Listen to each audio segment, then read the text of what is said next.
it might all be going to hell, right? Like the structures are falling. We're not imagining it. Things we have known are less stable than they have been.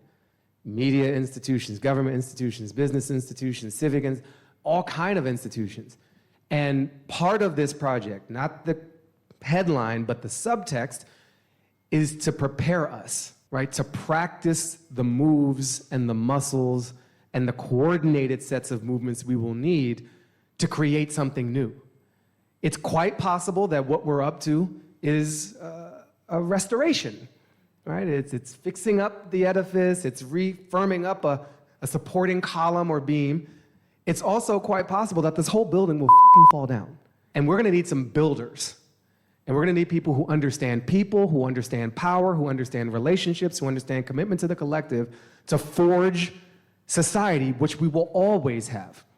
And what the other side has, which is not so much the left-right other side, but it's a we-me other side.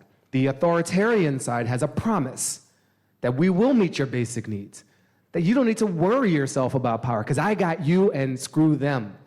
That the real problem is actually them.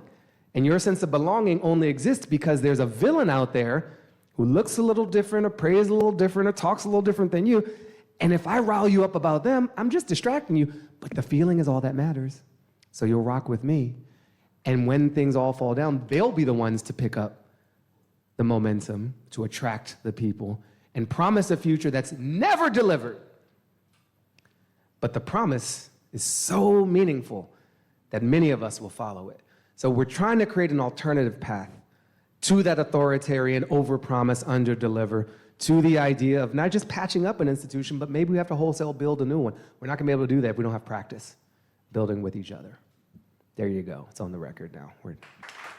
I'm semi-loath to say anything else after that.